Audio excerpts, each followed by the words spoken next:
नमस्ते नमस्कार पुनः पनि स्वागत छ हजुरलाई मेरो युट्युब च्यानल मेरा टिप्स एन्ड ट्रिक्समा र पुनः पनि एउटा नयाँ भिडियो र नयाँ जानकारीको साथ उपस्थित भएको छु। यस भिडियोमा हजुरले थाहा पाउनुहुनेछ हजुरसँग भएको .rar फाइललाई कसरी हजुरले एक्सट्र्याक्ट गर्न सक्नुहुन्छ अथवा अनरार गर्न सक्नुहुन्छ र त्यसभित्र रहेका जे जति इन्फर्मेसनहरू रहेका हुन्छन्, फाइल्सहरू रहेका हुन्छन् त्यसलाई कसरी हजुरले एक्सेस गर्न सक्नुहुन्छ त। यदि हजुर पनि यो कुरा जान्न चाहनुहुन्छ र हजुरसँग भएको .rar फाइललाई एक्सट्र्याक्ट गरेर त्यसभित्र रहेका इन्फर्मेसनहरू हेर्न चाहनुहुन्छ भने भिडियोलाई अन्त्यसम्म हेरेर साथ दिनुहोला। हजुर मेरो स्क्रिनमा हेर्न सक्नुहुन्छ मसँग एउटा .rar फाइल रहेको छ जसमा मैले अहिले डबल क्लिक गर्दाखेरि अहिले यसरी देखाइरहेको छ र मसँग कुनै पनि एप रहेका छैनन् यो फाइललाई खोल्नको लागि अहिले .rar फाइललाई खोल्नको लागि। सो अब यसलाई कसरी खोल्न सकिन्छ त त्यो जान्नको लागि हामी जान्छौँ हाम्रो कम्प्युटर स्क्रिनमा।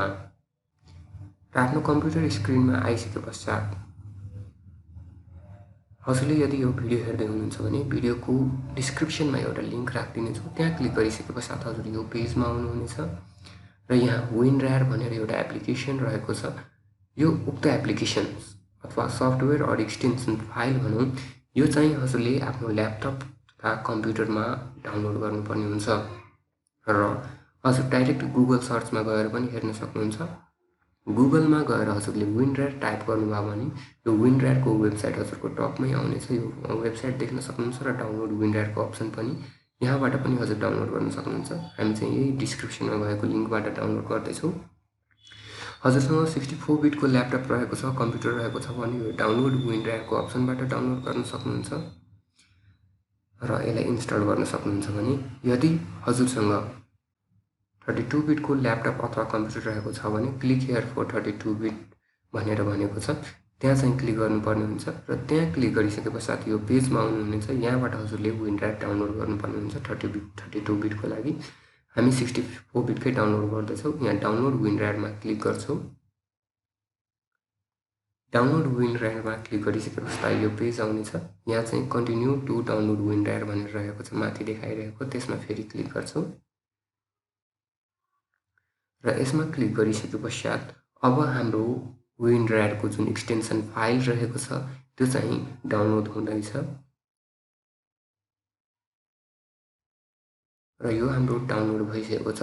अब यसलाई इन्स्टल गर्नको लागि हजुर यो डाउनलोडेड फाइल भएको लोकेसनमा जान सक्नुहुन्छ अथवा यहीँबाट पनि ओपन गर्न मिल्छ भने यहीँबाट पनि हजुर ओपन गर्न सक्नुहुन्छ। हामी आफ्नो डाउनलोडेड फाइलको लोकेसनमा आइसकेका छौँ। यहाँ हजुरले मेरो WinRAR को यो देख्न सक्नुहुन्छ डाउनलोडेड भर्सन। सो यसमा हामी डबल क्लिक गर्छौँ।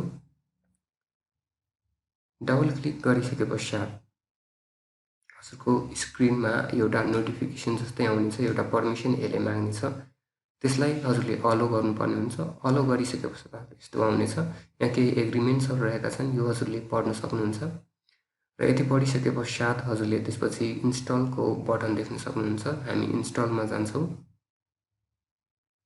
इन्स्टलमा क्लिक गरिसके पश्चात हाम्रो यो WinRAR इन्स्टल हुँदैछ।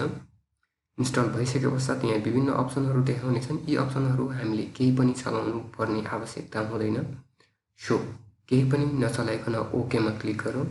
ओके गरिसके पश्चात पुनः पनि डन भनेर देखाइरहेको छ, डनमा क्लिक गरौँ।